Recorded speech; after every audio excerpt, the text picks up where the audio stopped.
Hi, I'm Julia. I'm a queer artist with schizophrenia. A couple of days ago, I went to this cool place to visit an exhibition by the artist Julia Pivén. We sat down and I listened to her story. She's pansexual and she's known that for quite some time. It's been a part of my life since my early teens. Before then, I didn't really reflect a lot about these matters. But for me, I came into my queerness at the same time as I came into the goth subculture. And that's already norm-breaking in itself, the goth crowd. And historically, the goths have been very accepting towards the gay community. So it's nothing weird to be queer in that context. So in that sense, I never really had to build identity around my queerness because it was always accepted as something, it was always accepted. And thus it hasn't been a big part of my struggle and building identity. There is another aspect of her life that she identifies with stronger. When I started reaching adulthood, I got more and more involved in the BDSM community. And that is another norm-breaking group where, in Sweden at least, it's very accepted with queerness. So I've gone from goth to BDSM, so making out with a girl, it was never weird. While I identify as a woman and pansexual, BDSM is more important to my identity because it's such a large part of my sexuality. I identify as a kinkster and a sadist masochist. While pain isn't central for me in my BDSM practice, different power relations between people are very core to my sexuality. There's another part of her identity that she's had to struggle with a bit more. I live with schizophrenia, and that means I can get into psychotic episodes. And that means I see things that aren't there, hear things that aren't there, and believe things that aren't real. I used to live with schizophrenia many years before I was able to get help from the psychiatric system here in Sweden. So it's been a big struggle for me. So while I've been lucky to be accepted in my queerness, I have had other struggles. Today, I'm a lecturer and artist, and I talk a lot about mental health.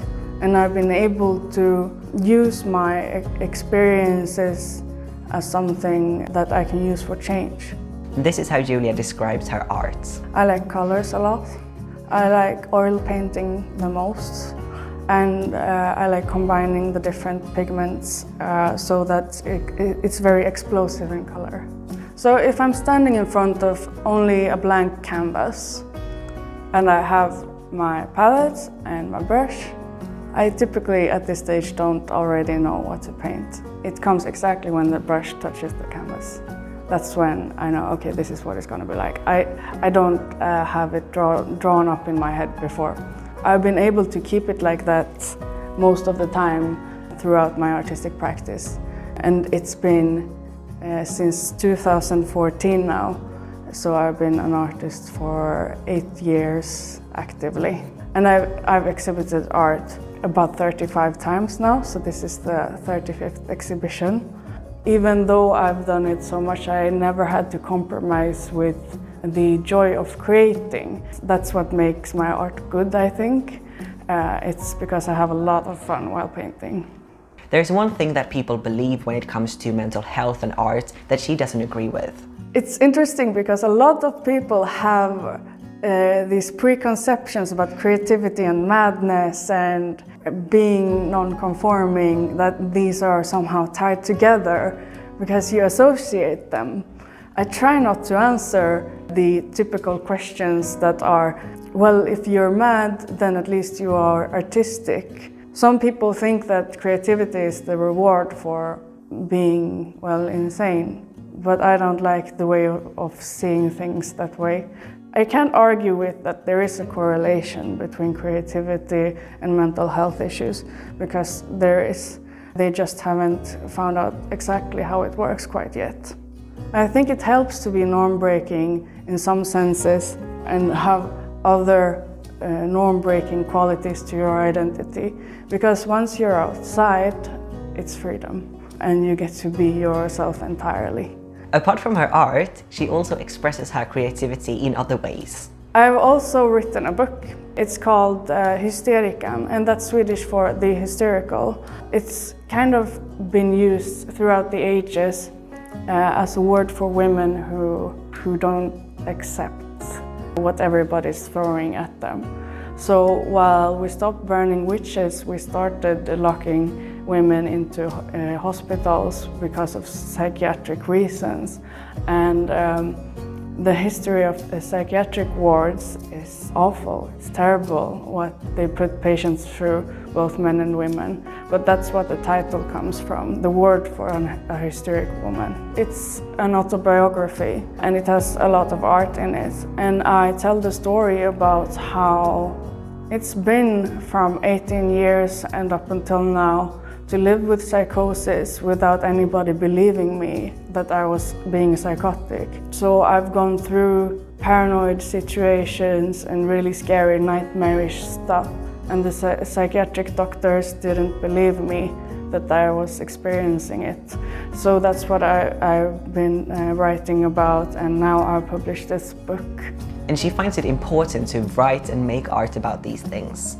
I don't think that art really has to have a purpose other than it being art. But I think there's a purpose in speaking your mind about what you think about, what's important to you. In my case, it's the experience of having mental health issues. It's impacted my life a lot. And the experience of being a patient in a very mean system. So that's something I need to talk about, and I will always talk about it. I would love to have an exhibition that's free from all of that darkness, but I'm going to express myself in these matters, and that's why those are kind of entwined. But she's not only talking about this through her art. I'm very active in the patients' rights movement. I hold lectures about mental health, and I go to big meetups for psychiatric professionals, and there's me, like just a patient that's really upset with everything, and I tell them my truth, for me and for other patients, because I meet a lot of people with mental health issues through my art and through my active social life.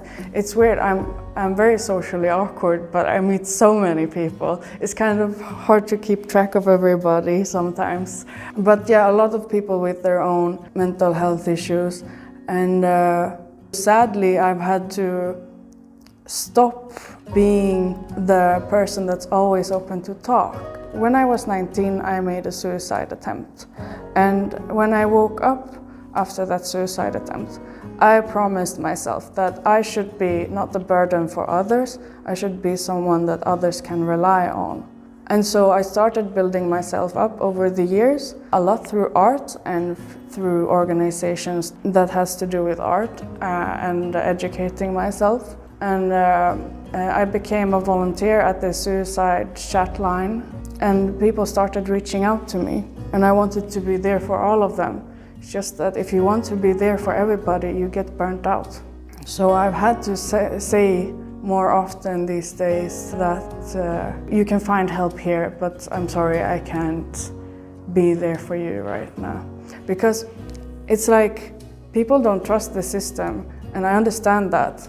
But when anybody in my networks falls into psychosis or have a family member or someone in their life that falls into psychosis, they think, who do I know with these experiences?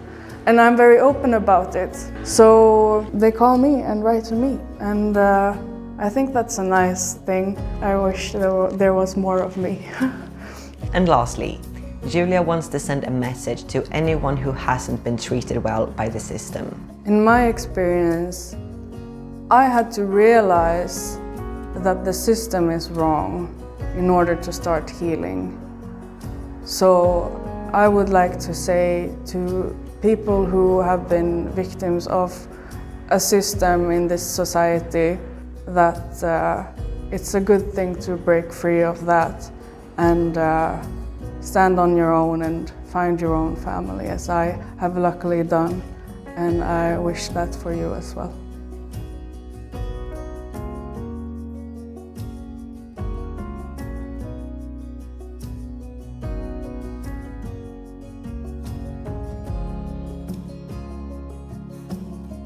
If you enjoyed watching that video, please like, comment, subscribe and share the video. I really appreciate you showing your love in that way. If you also want to support the channel financially, that's possible via Patreon, but really no pressure. See you next time!